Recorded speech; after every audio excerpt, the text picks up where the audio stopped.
ఏంట్రా పడుకోవడం కానీ బాగుందా? క్యూట్గా ఉందా? హాయిగా ఉందా? అలా పడుకున్నావు?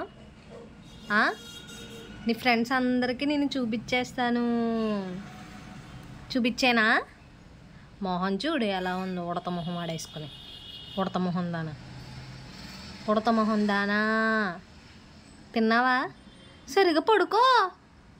తిరుగు, ఇలా తిరుగు, తిరుగు. అలా చూస్తావేంటి? మెదలవేంటే తింగరదానా.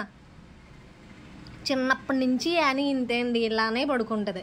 చిన్నప్పటి నుంచి అంతే, ఫస్ట్ నుంచి అంతే. ఇలా పడుకుంటేనే హాయిగా నిద్ర పడుతుంది. మా మొహం చూడండి ఎంత ఎంత క్యూట్ క్యూట్ లుక్స్ ఇస్తుందో. టెంప్ట్ చేస్తుంది అనమాట. ఇంకా బాబోయ్, నీ టెంప్టింగ్కి ఎవడో టెంప్ట్ అయిపోరలే, కానీ నీ ఫ్యాన్స్ టెంప్ట్ అవుతారేమో చూసుకో. అడుగు, లైక్ చేయండి, సబ్స్క్రైబ్ చేసుకోండి, మన ఛానల్ని సపోర్ట్ చేయండి అని అడుగు. అడుగు, మాట్లాడు, గట్టిగా మాట్లాడు, మాట్లాడు, మాట్లాడు. యానీ